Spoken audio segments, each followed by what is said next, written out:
Bienvenido a la Ruta del Libro, donde puedes llegar a todos tus libros favoritos. Recuerda darle like y activar la campanita para que no te pierdas ningún capítulo. El Mundo Perdido, capítulo 16, Arthur Conan Doyle, audiolibro. Deseo hacer constar, en estas líneas, nuestro agradecimiento a todos nuestros amigos del Amazonas por la grandísima gentileza y hospitalidad que nos demostraron durante nuestro viaje de regreso. Quiero agradecer muy especialmente al Zaine Peñalosa y a otros funcionarios del gobierno del Brasil las providencias especiales que tomaron para facilitar nuestro viaje, así como al Zaine Pereira, de Pará, a cuya previsión debemos el completo equipo necesario para presentarnos decentemente en la civilización que hayamos preparado para nosotros en dicha ciudad.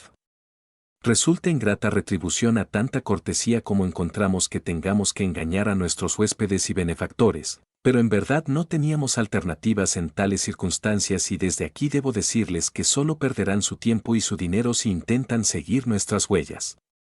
Incluso los nombres han sido alterados en nuestros relatos, y tengo la absoluta certeza de que nadie, aun estudiándolos cuidadosamente, podría llegar ni siquiera a 1000 millas de nuestra tierra desconocida. Nosotros creíamos que la conmoción causada en todos los lugares de Sudamérica que habíamos atravesado era puramente local. Y puedo asegurar a nuestros amigos de Inglaterra que no teníamos noción de la bulla que el simple rumor de nuestras aventuras había causado en Europa. Solo cuando el Hibernia se halló a unas 500 millas de Southampton y empezaron a llegar los cables inalámbricos de un periódico tras otro y de una agencia tras otra ofreciéndonos grandes sumas por un breve mensaje de respuesta acerca de nuestros descubrimientos, comprendimos hasta qué punto se había intensificado la atención, no solo del mundo científico sino del público en general.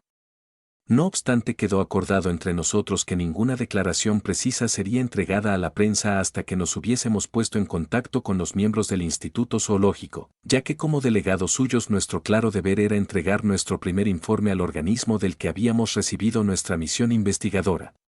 Por ello, aunque hallamos Southampton lleno de periodistas, rehusamos completamente cualquier información, lo cual tuvo como efecto natural que la atención del público se concentrase en la reunión anunciada para la noche del 7 de noviembre.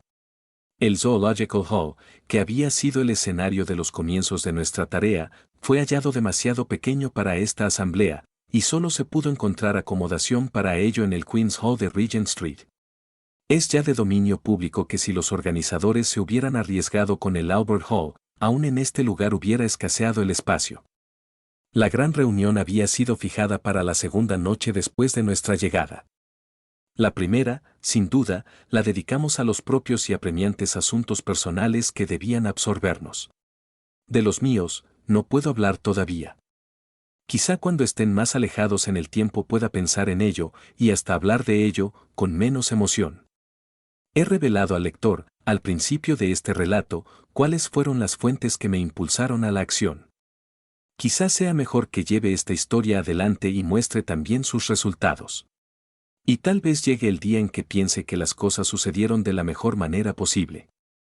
Por lo menos, he sido impulsado a tomar parte en una aventura maravillosa y no puedo menos que agradecer a la fuerza que me empujó a ella. Y ahora entro en el momento supremo y memorable que da fin a nuestra aventura. Estaba yo atormentando mi cerebro para idear la mejor manera de describirlo cuando mis ojos toparon con la edición de mi propio periódico que correspondía al 8 de noviembre, que contiene el excelente y exhaustivo reportaje de mi amigo y colega McDonough. ¿Qué mejor puedo hacer que transcribir su relato, con titulares y todo? Admito que mi periódico se portó de manera exuberante en este asunto, además de felicitarse a sí mismo por su espíritu emprendedor, que le había llevado a enviar un corresponsal. Pero los otros grandes periódicos no se habían quedado muy atrás en la amplitud de sus informaciones. De este modo, pues, el amigo Mac narró su crónica, El Nuevo Mundo, gran asamblea en el Queen's Hall, escenas tumultuosas, un incidente extraordinario que fue aquello. Desórdenes nocturnos en Regent Street, especial, la tan discutida reunión del Instituto Zoológico, convocada para escuchar el informe de la comisión investigadora que fue enviada el año pasado a Sudamérica para comprobar las aserciones hechas por el profesor Challenger acerca de la continuidad, en aquel continente, de la existencia de una vida prehistórica, se celebró anoche en una sala más grande, el Queen's Hall, y se puede decir, con toda certeza, que marcará con letras de fuego una fecha en la historia de la ciencia, Porque lo allí actuado tuvo un carácter tan extraordinario y sensacional que ninguno de los asistentes será capaz de olvidarlo. Oh, hermano escriba McDonough, qué párrafo inicial tan excesivo. Teóricamente, las entradas estaban reservadas a los miembros del instituto y sus amigos, pero este último es un término muy elástico, y mucho antes de las 8, la hora fijada para comenzar el acto, cada rincón del gran salón estaba atiborrado de gente. Sin embargo, el público en general, que en forma totalmente irrazonable se sentía perjudicado por haber sido excluido, asaltó las puertas a las 8 menos cuarto. Tras una prolongada melee en la que varias personas resultaron lastimadas, incluso el inspector Scoble, de la División H, que resultó desgraciadamente con una pierna rota. Después de esta imprevisible invasión, que no solamente colmó todos los pasillos sino que llegó a forzar el espacio reservado para la prensa, se estimó en 5.000 el número de personas que esperaron la llegada de los viajeros. Cuando aparecieron al fin, ocuparon sus puestos en la parte delantera del estrado, donde ya se hallaban todos los científicos de primera fila, no solo de este país sino también de Francia y Alemania. Suecia también estaba representada en la persona del profesor Sergius, el famoso zoólogo de la Universidad de Uppsala. La entrada de los 4 héroes de la jornada fue la señal para una notable demostración de bienvenida, porque la concurrencia se puso de pie y los aplaudió durante varios minutos. Algún observador agudo habría detectado, sin embargo, algunas señales de disentimiento entre los aplausos e inferido que el acto iba a ser, probablemente, más bullicioso que armónico. Puede jurarse, sin embargo, que nadie podía prever el extraordinario giro que iban a tomar los hechos. Poco puede añadirse acerca del aspecto de los 4 viajeros, ya que sus fotografías vienen apareciendo desde hace tiempo en todos los periódicos. Muestran pocas huellas de las penalidades que, según se dice, han tenido que sobrellevar. Quizá la barba del profesor Challenger esté más hirsuta y las facciones del profesor Summerlee aparezcan más ascéticas, mientras la figura de Lord John Roxton se ve más enflaquecida, y los 3 aparecen bronceados con un tono más oscuro que cuando abandonaron nuestras playas, pero todos parecen hallarse en un óptimo estado de salud. En cuanto a nuestro representante, el bien conocido atleta y jugador internacional de rugby de Malone, parece haberse entrenado perfectamente y, cuando examinó de una ojeada a la concurrencia, una sonrisa de satisfecho buen humor llenó su cara honesta y sencilla. Bien, Mac, ya verás cuando te coja a solas. Cuando se restableció el silencio y la concurrencia retornó a sus asientos después de la ovación que había rendido a los viajeros, el presidente, duque de Durham, se dirigió a la asamblea. No quería, dijo, permanecer allí más que un momento, dilatando el instante en que la vasta asamblea recibiría el placer esperado. No quería anticiparse a lo que el profesor Summerlee, que era el portavoz de la comisión, tenía que decirles, pero ya era un secreto a voces que la expedición había sido coronada por un éxito extraordinario. Aplausos. Aparentemente, aún no se había extinguido la era de la aventura y existía un terreno común en el cual las más extravagantes imaginaciones del novelista podían coincidir con las investigaciones científicas actuales del buscador de la verdad. Solo quería agregar, antes de sentarse, que se regocijaba, y con él todos los demás, segaramente, de que aquellos caballeros hubieran regresado sanos y salvos de su difícil y peligroso empeño, porque no podía negarse que cualquier desastre sobrevenido a una expedición semejante habría infligido un daño casi irreparable a la causa de la ciencia zoológica. Grandes aplausos, a los cuales, según se observa, se une el profesor Challenger. Cuando el profesor Summerlee se puso de pie, se produjo otro extraordinario brote de entusiasmo, que estalló de nuevo a intervalos durante toda su intervención. No vamos a dar in extenso su alocución en estas columnas porque ya se está publicando en ellas un completo informe sobre todas las aventuras de la expedición en forma de suplemento, debido a la pluma de nuestro corresponsal especial. Por lo tanto, serán suficientes algunas referencias generales.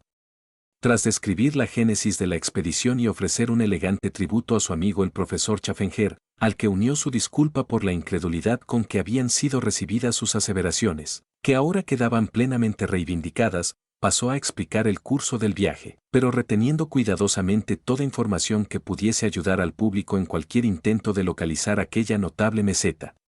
Cuando hubo descrito en términos generales el recorrido desde el río principal hasta el momento en que alcanzaron la base de los riscos o farallones rocosos, Subyugó a sus oyentes con su relato de las dificultades que tuvo que afrontar la expedición en sus repetidos intentos de escalar los riscos. Por último explicó de qué manera sus desesperados esfuerzos alcanzaron el éxito, al precio de que perdieran la vida sus dos fieles servidores mestizos. Esta asombrosa versión de lo ocurrido fue el resultado de los esfuerzos de Summerlee para evitar que se plantearan cuestiones sospechosas en la reunión. Después de haber transportado a su auditorio con la imaginación hasta la cima de la meseta y tras dejarlos abandonados en ella por la caída de su puente, el profesor procedió a describir los horrores y los atractivos de aquel país asombroso. Habló poco de las aventuras de carácter personal, pero puso de relieve, especialmente, la abundante cosecha obtenida por la ciencia con las observaciones acerca de la maravillosa vida de las fieras, pájaros, insectos y plantas que se desarrollaba en la meseta. Es especialmente rica en coleópteros y lepidópteros, habiéndose obtenido en el curso de unas pocas semanas 46 nuevas especies de los primeros y 94 de estos últimos. Pero el interés del público, sin duda, estaba centrado en los animales más grandes y sobre todo en los animales gigantescos supuestamente extinguidos desde hace mucho tiempo. Acerca de estos últimos pudo dar una lista considerable, pero señalando que no cabían muchas dudas de que esa lista podría ampliarse mucho más cuando el lugar fuese investigado más a fondo. Él y sus compañeros habían visto, por lo menos, a una docena de animales, la mayoría de ellos a cierta distancia, que no se correspondían en nada con todo lo conocido hasta ahora por la ciencia. A su tiempo serían debidamente clasificados y examinados. Citó una serpiente, por ejemplo, cuya muda de piel, de color púrpura intenso, tenía 50 pies de longitud y mencionó un ser blanco, que parecía ser un mamífero y que en la oscuridad emanaba una fosforescencia muy marcada. También se refirió a una gran polilla negra cuya picadura era, según los indios, sumamente ponzoñosa. Junto a estas formas de vida enteramente nuevas, coexistían en la meseta, y en abundancia, las formas prehistóricas conocidas y que en algunos casos databan de la era jurásica primitiva. Entre estos animales mencionó al gigantesco y grotesco estegosaurio, visto una vez por el señor Malone en un abrevadero junto al lago y que ya figuraba dibujado en el álbum de aquel aventurero norteamericano que había penetrado por primera vez este mundo desconocido. Describió asimismo al iguanodonte y al pterodáctilo, dos de las primeras maravillas que habían encontrado. Luego hizo estremecer a la asamblea con algunas explicaciones acerca de los terribles dinosaurios carnívoros, que en más de una ocasión habían perseguido a miembros de la expedición y que eran los seres más formidables de todos los que habían encontrado. A continuación se detuvo en el enorme y feroz pájaro, el Pororachus, y en el gran alce que todavía vaga por aquellas tierras altas. Sin embargo, solo cuando esbozó los misterios del lago central se despertó el máximo interés y el entusiasmo de la concurrencia. Teníamos que pellizcarnos para asegurarnos de que estábamos despiertos cuando oímos como aquel profesor tan cuerdo y pragmático describía en fríos y mesurados tonos a los monstruosos peces, lagartos de 3 ojos y a las inmensas serpientes de agua que habitan aquella hechizada lámina de agua. Se refirió luego a los indios y a la extraordinaria colonia de monos antropoides, que podrían ser observados como un estadio más avanzado que el pitecántropo de Java y por lo tanto mucho más próximo que ninguna otra forma conocida a esa creación hipotética, el eslabón perdido. Por último describió, entre la diversión del auditorio, el invento aeronáutico del profesor Challenger, tan ingenioso como lleno de peligros, y concluyó su informe, auténticamente memorable, explicando los métodos hallados por la comisión para retornar a la civilización. Todos esperaban que la sesión terminase allí, y que un voto de agradecimiento y congratulación, promovido por el profesor Sergius, de la Universidad de Uppsala, iba a ser secundado y aprobado debidamente. Pero pronto se hizo patente que el curso de los acontecimientos no estaba destinado a deslizarse con tanta suavidad. De tiempo en tiempo se habían hecho evidentes, durante la velada, algunos síntomas de oposición, y ahora el doctor James Illingworth, de Edimburgo, sobresalía en el centro del salón. El doctor Illingworth preguntó si era posible presentar una enmienda antes de votarse el acuerdo. El presidente: sí, señor, si hay que hacer alguna enmienda. Dr. Illingworth: hay que hacerla, señoría. El presidente: preséntela ya, enseguida. Profesor Summerlee, poniéndose en pie de un salto: se me permite explicar, su señoría, Que este hombre es mi enemigo personal desde que mantuvimos una controversia en el Quarterly Journal of Science acerca de la verdadera naturaleza del Bativius? El presidente, me temo que no puedo entrar en cuestiones personales. Proceda. El doctor Illingworth era escuchado de modo imperfecto en parte de sus afirmaciones porque los amigos de los exploradores hicieron patente una ruidosa oposición. Hubo incluso algunos intentos para obligarlo a sentarse.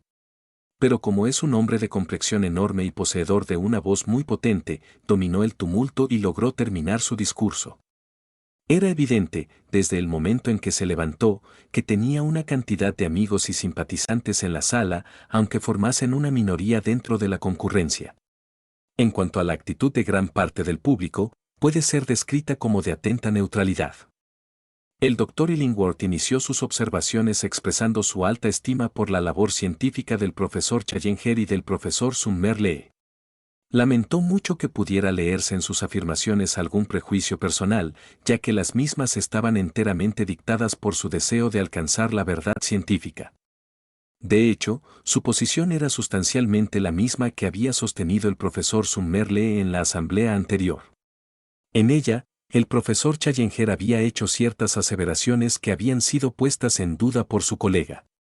Ahora este colega se adelantaba él mismo con idénticas afirmaciones y esperaba que nadie dudase de ellas. ¿Era esto razonable? Sí, no. Y una prolongada interrupción durante la cual se oyó desde la tribuna de la prensa al profesor Challenger, que pedía permiso a la presidencia para poner en la calle al doctor Illingworth. Hace un año era un solo hombre el que decía ciertas cosas. Ahora son 4, que relatan otras cosas aún más sobrecogedoras. ¿Iban a ser estas tomadas como pruebas concluyentes, cuando los asuntos que se discutían eran del carácter más revolucionario e increíble? Había ejemplos recientes de viajeros que llegaban de lugares ignotos con ciertas historias que se aceptaron como verdaderas con demasiada prontitud. ¿Iba a colocarse el Instituto Zoológico de Londres en una posición semejante? Él admitía que los miembros de la comisión eran hombres reputados. Pero la naturaleza humana es muy compleja. Hasta los profesores pueden ser confundidos por el deseo de la notoriedad. Como a las polillas, a todos nos gusta revolotear en torno a la luz. A los que se dedican a la caza mayor les gusta estar en posición de sobrepujar los relatos de sus rivales, y los periodistas no tienen aversión a los sensacionalistas, aunque la imaginación tenga que ayudar a los hechos dentro del proceso. Cada uno de los miembros de la comisión tenía sus propios motivos para sacar el mayor provecho de sus resultados. ¡Qué vergüenza, qué vergüenza! Él no deseaba ser ofensivo. Ya lo creo que lo es, interrupción. La confirmación de estos cuentos fantásticos resulta demasiado débil tal como se describe. ¿Con qué cuentan? Con algunas fotografías. ¿Es posible que en esta época de ingeniosas manipulaciones fotográficas, aquellas se puedan aceptar como prueba? ¿Qué más? Tenemos el relato de una fuga y de un descenso por medio de cuerdas que impidieron la presentación de ejemplares mayores. Era algo ingenioso, pero que no resulta convincente. Se dio a entender que Lord John Roxton aseguraba que tenía el cráneo de un pororachos. Solo podía decir que le gustaría ver tal cráneo. Lord John Roxton, este fulano me está llamando embustero, alboroto. El presidente, orden. Orden. Doctor Illingworth, tengo que exigirle que concluya con sus observaciones y presente su enmienda. Dr. Illingworth, señoría, tengo algo más que decir, pero acato sus reglas. Propongo, pues, que al mismo tiempo que se dan las gracias al profesor Sumner Lee por su interesante discurso, se declare que la cuestión en su conjunto debe ser considerada como non proven y que debe volver a manos de una más amplia y, si es posible, una más fiable comisión investigadora. Resulta difícil describir la confusión que causó esta enmienda. Un amplio sector de la audiencia expresó su indignación ante semejante menosprecio por la reputación de los exploradores con ruidosos gritos y frases de disidencia, como, que no se someta a votación. Retírela, que lo echen. Por otra parte los descontentos, y no podía negarse que eran bastante numerosos, aplaudían la enmienda con gritos de orden, siéntense, y juego limpio. Se trabó un forcejeo en los bancos del fondo y se cambiaron golpes a discreción entre los estudiantes de medicina que colmaban aquella parte del salón. Solo gracias a la influencia moderadora del gran número de señoras allí presentes pudo prevenirse un tumulto absoluto. De pronto, sin embargo, hubo una pausa, siseos para hacer callar a la concurrencia y, por fin, un completo silencio. El profesor Challenger se había puesto de pie. Su apariencia y sus maneras atraen extrañamente la atención y, cuando levantó su mano para exigir orden, toda la concurrencia se sentó para escucharle llena de expectativa. Muchos de los aquí presentes recordarán quizá, dijo el profesor Challenger, que escenas de similar estupidez y mala educación caracterizaron la última reunión en que pude dirigir la palabra. En aquella ocasión fue el profesor Summerlee el principal ofensor, y aunque ahora aparece castigado y contrito, el asunto no podía caer enteramente en el olvido.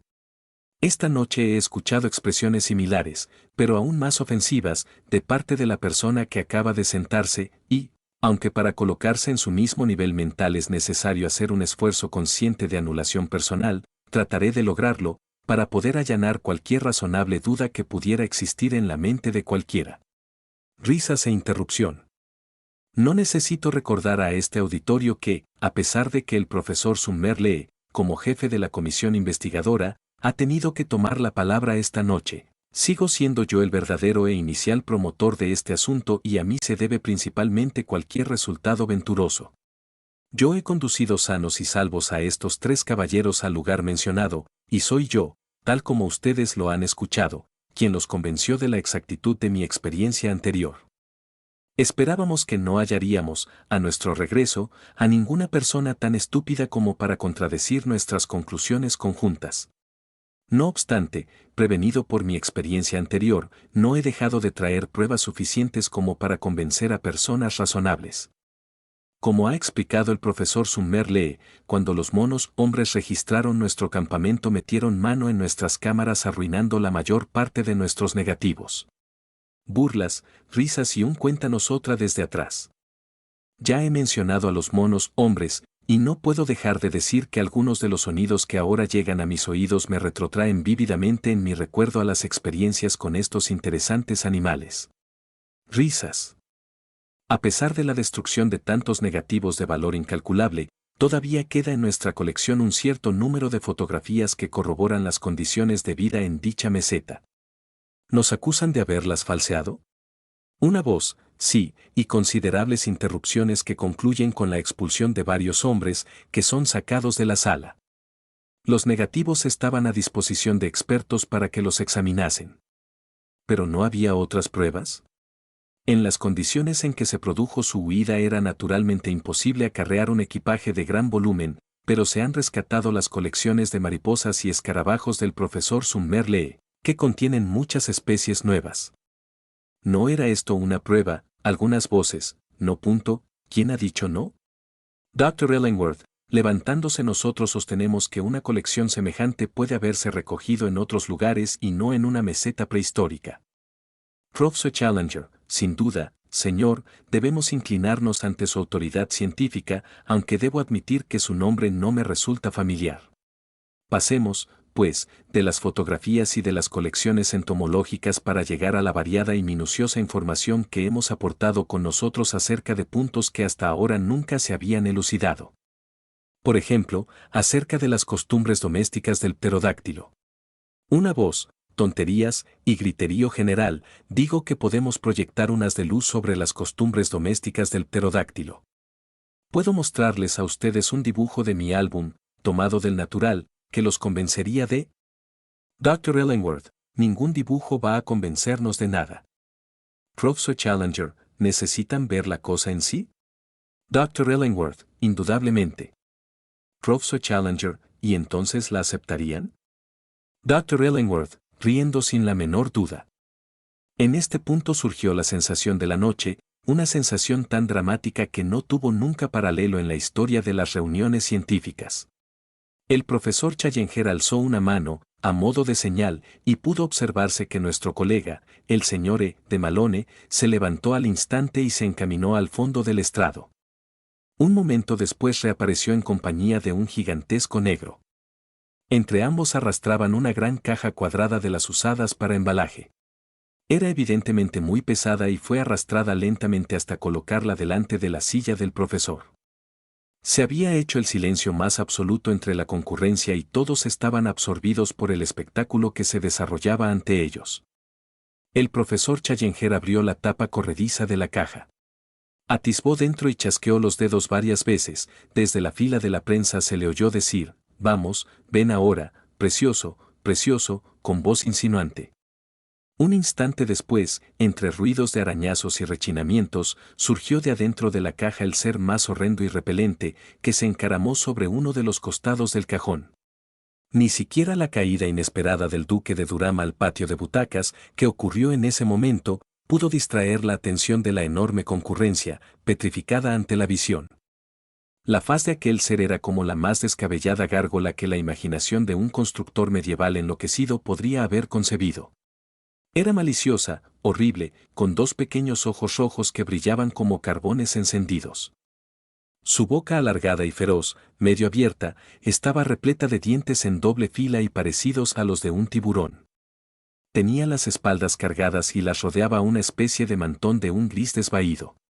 Era el diablo en persona, tal como lo imaginábamos en nuestra infancia. Estalló una baraúnda tremenda entre los espectadores, algunos gritaban, dos damas que se hallaban en primera fila se cayeron de sus sillas, desmayadas, y hubo un movimiento general en el estrado, como si fueran a seguir al presidente camino del patio de butacas. Hubo por un momento el peligro de que estallase un pánico generalizado. El profesor Challenger sacudió sus manos para calmar la conmoción, pero el movimiento alarmó al animal que se hallaba junto a él. Súbitamente desplegó su extraño mantón en toda su amplitud y revoloteó con su par de alas correosas. Su amo se aferró a sus patas, pero ya era demasiado tarde para retenerle. Había saltado de su percha y circulaba lentamente alrededor del recinto del Queen's Hall, con el aleteo seco y correoso de sus alas de 10 pies, mientras un olor pútrido y solapado invadía toda la sala. Los gritos del público que estaba en las galerías, que se alarmó ante la proximidad de aquellos ojos incandescentes y aquel pico asesino, excitaron al animal hasta el frenesí. Volaba cada vez más rápido, chocando contra las paredes y las lámparas en su ciego frenesí de temor. La ventana. Por amor de Dios, cierren esa ventana, rugía el profesor desde la tribuna, bailoteando y retorciéndose las manos en agónica aprensión. Pero, ay, su advertencia fue tardía. En un instante, aquella bestia, dando golpes y topetazos en las paredes como una enorme polilla dentro de la pantalla de una lámpara de gas, llegó a la abertura, la atravesó comprimiendo su hedionda corpulencia y desapareció. El profesor Challenger se dejó caer en su silla con la cara oculta entre sus manos, mientras la concurrencia dejaba escapar un largo y profundo suspiro de alivio al comprender que el incidente había terminado. Y entonces... Oh, pero ¿cómo se puede describir lo que sucedió entonces? La total exuberancia de la mayoría y la reacción unánime de la minoría se unieron para engendrar una gran ola de entusiasmo, que se agitó desde el fondo de la sala, cobró volumen al avanzar, barrió el patio de butacas, sumergió el estrado y arrastró a los 4 héroes sobre su cresta. Bien por ti, Mac. Si la concurrencia se había comportado antes con injusticia, ahora se corregía ampliamente. Todos se habían puesto de pie. Todos se movían, gritaban, gesticulaban. Una densa multitud de hombres que aplaudían rodeó a los 4 viajeros. ¡Arriba con ellos! ¡Arriba con ellos!, gritaban cientos de voces. En un instante las 4 figuras sobresalieron por encima de la muchedumbre. En vano se esforzaron por soltarse, los sostuvieron en sus elevados puestos de honor. En realidad hubiera sido difícil que los bajasen al suelo, aunque lo desearan, tan densa era la multitud que los rodeaba. Por Regent Street. Por Regent Street, resonaban las voces. Hubo un remolino en la apiñada muchedumbre, luego una lenta corriente, sosteniendo a los 4 sobre sus hombros, se abrió camino hacia la puerta. En la calle la escena era extraordinaria. Una reunión de no menos de 100.000 personas estaba esperando. La compacta muchedumbre se extendía desde el otro lado del Hotel Langham hasta Oxford Street. Un bramido de aclamaciones acogió a los 4 aventureros cuando aparecieron, muy por encima de las cabezas de la gente, bajo el vívido fulgor de los focos eléctricos. En manifestación.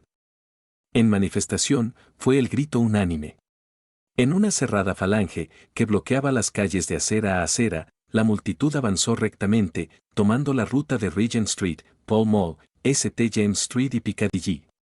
Todo el tráfico del centro de Londres quedó interrumpido, y muchas colisiones se registraron entre los manifestantes por un lado y la policía y los conductores de taxicabs por otro. Por fin, no fue sino después de medianoche que los 4 viajeros fueron dejados en libertad a la puerta de las habitaciones de Lord John Roxton en el Albany. La exuberante multitud, después de cantar The Our Jolly Good Fellows a coro, concluyó su programa con el God Save the King. Así concluyó una de las veladas más memorables que Londres haya contemplado desde hace mucho tiempo. Hasta ahí llega mi amigo MacDonagh, su relato de los sucesos podría considerarse bastante cuidadoso, si bien algo florido. En cuanto al incidente mayúsculo, casi no hace falta que lo diga, fue una aturullante sorpresa para el público, pero no para nosotros. El lector recordará cómo encontré a Lord John Roxton en la precisa ocasión en que, dentro de su miriñaque protector, había ido a atrapar al «polluelo del diablo», como llamaba a la cría de pterodáctilo, para dárselo al profesor Challenger. También he aludido a los problemas que nos ocasionó el equipaje del profesor cuando abandonamos la meseta, y si hubiera descrito nuestro viaje, habría hablado mucho de las molestias que tuvimos para aplacar con pescado podrido el apetito de nuestro sucio compañero. Si he hablado muy poco anteriormente acerca de ello fue, naturalmente, porque el profesor deseaba prudentemente que ningún rumor acerca del irrebatible argumento que transportábamos se difundiera hasta que llegase el momento de confundir a sus enemigos. Una palabra acerca de la suerte corrida por el pterodáctilo de Londres. Nada puede confirmarse sobre este particular. Según el testimonio de 2 aterrorizadas mujeres, estuvo posado sobre el tejado del Queen's Hall, donde permaneció durante algunas horas como una estatua diabólica. Al día siguiente los periódicos de la tarde publicaban la noticia de que el soldado Miles, de los Coldstream Guards, que estaba de servicio en el exterior de Marlborough House, había desertado de su puesto sin permiso, por lo cual había comparecido ante una corte marcial.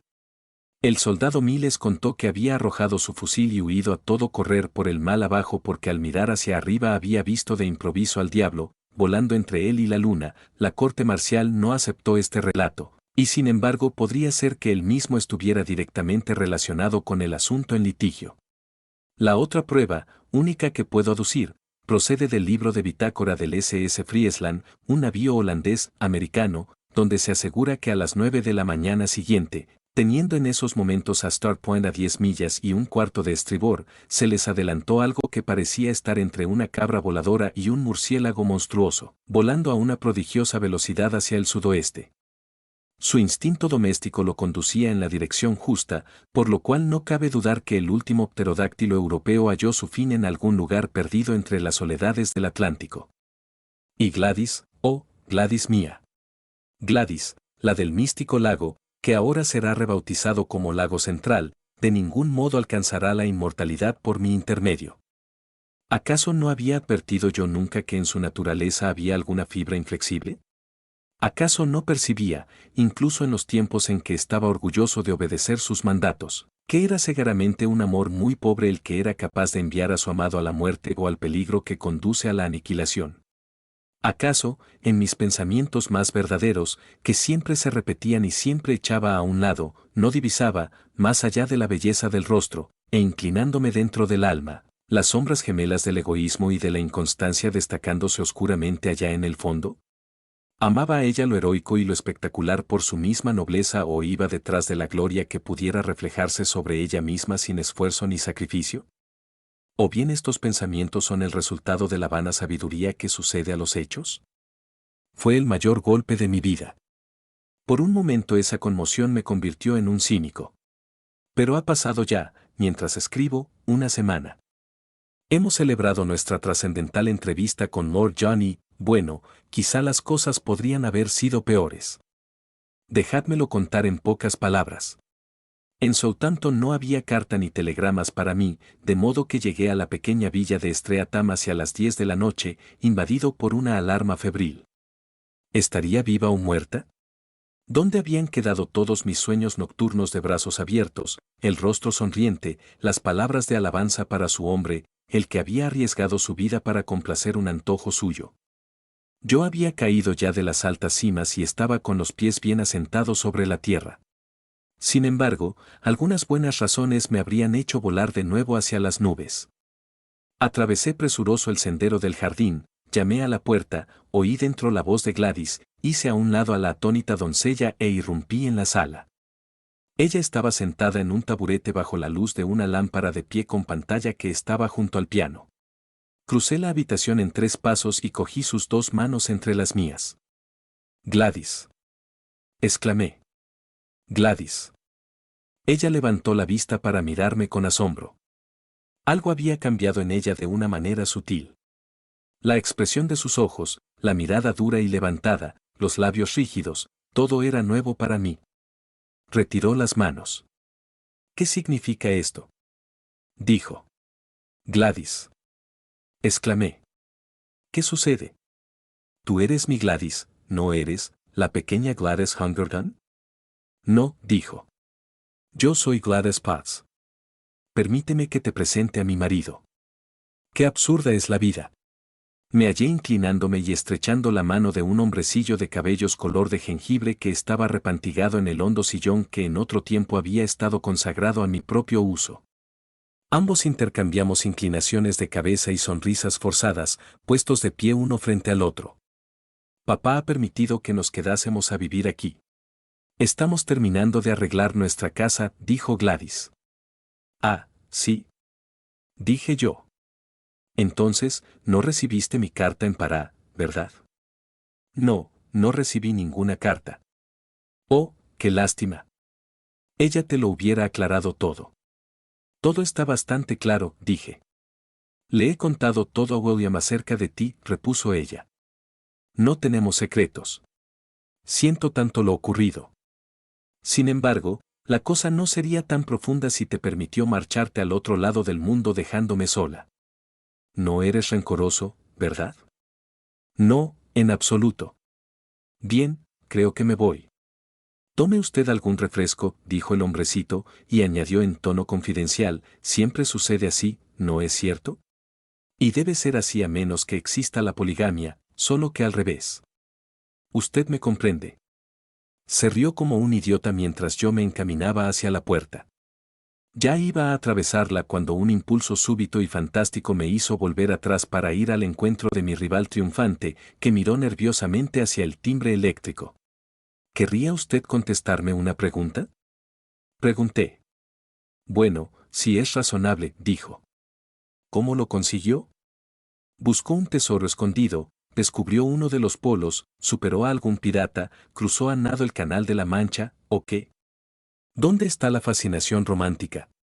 ¿Cómo la conquistó? Me miró fijamente con una expresión desesperanzada en su rostro vacío, bonachón, insignificante. ¿No cree usted que todo esto es algo demasiado personal? Dijo. Bueno, una sola pregunta más, exclamé. ¿Qué es usted? ¿Cuál es su profesión? Soy escribiente de un procurador, dijo. El segundo en las oficinas de Johnson & Merrivales, 41, Chancery Lane. Buenas noches. Dije, y desaparecí entre las sombras, como todos los héroes desconsolados y con el corazón deshecho, con la pena, la ira y la risa hirviendo dentro de mí como en una olla puesta al fuego. Otra pequeña escena y habré terminado. Anoche hemos cenado todos en las habitaciones de Lord John Roxton, y de sobremesa nos sentamos a fumar en buena camaradería y hablamos otra vez de nuestras aventuras. Resultaba extraño ver en este entorno distinto las caras y figuras tan conocidas y habituales. Estaba Challenger, con su sonrisa condescendiente, sus párpados entrecerrados, sus ojos intolerantes, la barba agresiva y su enorme torso, engreído y satisfecho mientras propinaba teorías a Summerlee. Y también estaba allí Summerlee, con su corta pipa de escaramujo entre el delgado bigote y su gris barba de chivo, adelantando su rostro consumido para debatir vehementemente todas las afirmaciones de Challenger. Y por último allí estaba nuestro anfitrión, con su rostro ceñudo y aguileño y sus fríos y azules ojos de glaciar en cuyas profundidades siempre resplandecía una llamita de humor y malicia. Esta es la última imagen de ellos que me llevo conmigo. Era después de la cena, en su propio sanctum, la habitación de luminosidades rosáceas y los innumerables trofeos, donde Lord John Roxton se proponía decirnos algo. Sacó de un aparador una vieja caja de cigarros y la depositó encima de la mesa. Hay una cosa, dijo, que quizá debía haberles dicho antes de ahora, pero quería saber algo más claramente qué cosa tenía entre manos. No tiene sentido despertar esperanzas que luego se disipan. Pero son hechos, no esperanzas, lo que ahora tenemos con nosotros. Recordarán ustedes aquel día en que hallamos el nidal de los pterodáctilos en la ciénaga, ¿no? Bueno, algo en la situación del terreno me llamó la atención. Quizá ustedes no lo advirtieron, por eso lo refiero ahora. Era una tronera volcánica llena de arcilla azul. Los profesores asintieron con movimientos de cabeza. Y bien, de todos los lugares del mundo que he visitado, solo en otro hallé una boca volcánica de arcilla azul. Fue en la gran mina de diamantes de Beers, en Kimberley, ¿eh? Como ustedes ven, los diamantes se me metieron en la cabeza. Aparejé una armadura para mantener a distancia a aquellas hediondas bestias y pasé allí un día feliz empuñando una escarda. Esto es lo que saqué. Abrió su caja de cigarros y dándole vuelta dejó caer unas 20 o 30 piedras toscas, cuyo tamaño variaba entre el de un guisante y el de una castaña. Tal vez pensarán ustedes que debía haberlo contado antes. Bueno, así lo habría hecho, solo que sé que hay montones de trampas para el incauto y que muchas piedras de cualquier tamaño pueden resultar de poco valor una vez que se aclara su color y consistencia. Por eso las traje, y el primer día de nuestro arribo a casa llevé una al joyero Spink y le pedí que la tallase toscamente y que la tasase. Sacó de su bolsillo una caja de píldoras y cogió un hermoso diamante que resplandecía, una de las piedras preciosas más bellas que había visto en mi vida. Ahí está el resultado, dijo. El joyero tasó el lote en un precio mínimo de 200.000 libras. Por supuesto lo repartiremos entre nosotros 4. No quiero oír nada en contrario. Y bien, Challenger, ¿qué hará con sus 50.000? Si realmente insiste usted en su generoso parecer, dijo el profesor, fundaré un museo privado, algo que ha sido uno de mis sueños desde hace mucho tiempo. ¿Y usted, Summerlee? Me retiraré de la enseñanza, y así hallaré tiempo para proseguir mi clasificación definitiva de los fósiles calcáreos. Y yo usaré mi parte, dijo Lord John Roxton, para equipar una expedición bien organizada y echar otro vistazo a nuestra vieja y querida meseta. En lo que se refiere a usted, compañerito, por supuesto gastará la suya en casarse. Pues no pienso hacerlo, todavía, dije con una sonrisa apesadumbrada. Creo que más bien me gustaría ir con usted, si me acepta. Lord Roston no dijo nada, pero una mano morena se extendió hacia mí a través de la mesa.